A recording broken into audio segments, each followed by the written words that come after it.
नमस्कार, DTW24 news में स्वागत है आपका। मैं हूं आपके साथ काजल तिवारी। बात करेंगे बिहार के पूर्व डीजीपी, यूं कहें कि रॉबिनहुड बिहार के। हम बात कर रहे हैं गुप्तेश्वर पांडे की। गुप्तेश्वर पांडे अपने बेबाक अंदाज के लिए लोगों में काफ़ी प्रसिद्ध हैं। शायद ही कोई बच्चा होगा जो गुप्तेश्वर पांडे का नाम नहीं जानता हो। गुप्तेश्वर पांडे अपने अलग अंदाज को लेकर हमेशा सुर्खियों में बने रहते हैं, लेकिन कल यानी कि मंगलवार से वे और भी चर्चे में आ चुके हैं। सोशल मीडिया हो या फिर इलेक्ट्रॉनिक मीडिया, हर जगह गुप्तेश्वर पांडे के ही चर्चे हो रहे हैं। आपको बता दें, गुप्तेश्वर पांडे ने कल अपना वीआरएस यानी कि स्वैच्छिक सेवानिवृत्ति ले ली है। इसके बाद से हर जगह यह चर्चे हो रहे हैं कि इस बार गुप्तेश्वर पांडे विधानसभा चुनाव लड़ेंगे, इसलिए उन्होंने अपने रिटायरमेंट के 5 महीने पहले ही सेवानिवृत्ति ले ली है। इस बार चुनाव लड़ने का मामला इस बात से और भी तूल पकड़ लिया है, क्योंकि हाल ही में गुप्तेश्वर पांडे को लेकर एक गाना आया है। इस गाने को बनाया है बिग बॉस के पूर्व प्रतियोगी और गैंग्स ऑफ वासेपुर में प्लेबैक कर चुके दीपक ठाकुर ने। इस गाने में दीपक ठाकुर के अलावा गुप्तेश्वर पांडे के भी फीचर्ड हैं। वहीं इस गाने को रॉबिनहुड बिहार के नाम से रिलीज किया गया है और इस गाने में गुप्तेश्वर पांडे के कार्यों की जमकर बखान हुई है। और जब से यह गाना आया है, लोगों में काफ़ी लोकप्रिय हो रहा है। एक तरफ जहां लोग दीपक ठाकुर के गायकी की बखान कर रहे हैं, तो वहीं दूसरी ओर गुप्तेश्वर पांडे की जमकर प्रशंसा हो रही है।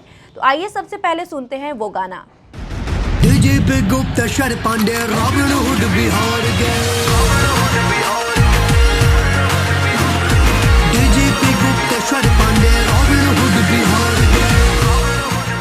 आपको बता दें, गुप्तेश्वर पांडे अगले साल यानी कि 2021 में रिटायर होने वाले थे, लेकिन उन्होंने अपने रिटायरमेंट के 5 महीने पहले ही वीआरएस ले ली है। वहीं उनके सेवानिवृत्ति लेने के बाद डीजी होमगार्ड एसके सिंगल को उनका पदभार सौंप दिया गया है। और जब से इस बात की अधिसूचना जारी की गई है, तब से सोशल मीडिया से लेकर हर जगह गुप्तेश्वर पांडे की ही चर्चे हो रहे हैं।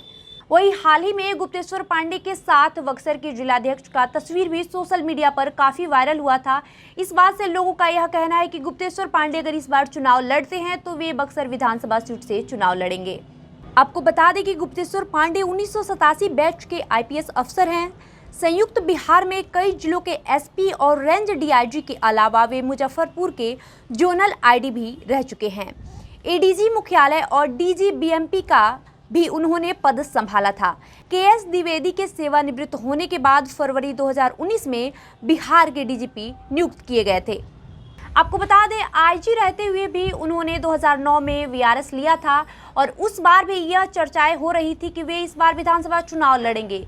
हालांकि वे उस बार किसी पार्टी की ओर से विधानसभा चुनाव नहीं लड़े और फिर उन्होंने अपने वीआरएस को वापस ले लिया था।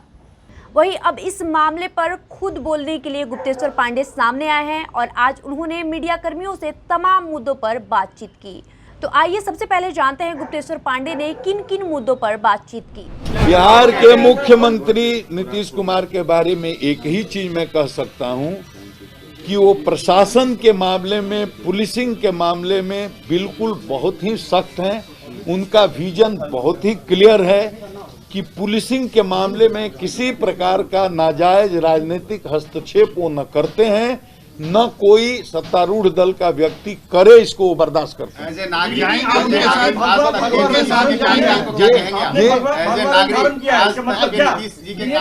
मैं रोज, अब आप मेरी हर चीज को राजनीतिक ढंग से मत देखिए, कभी पीली गमछी जी।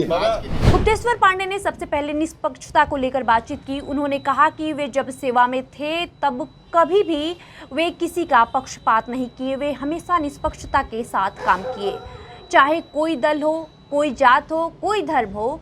कभी उन्होंने किसी के साथ पक्षपात नहीं किया। वे हमेशा निष्पक्ष रहे और किसी भी चीज को लेकर उन्होंने समझौता नहीं किया। हमेशा उन्होंने अपने काम को ईमानदारी से, निष्ठा से पूरा किया।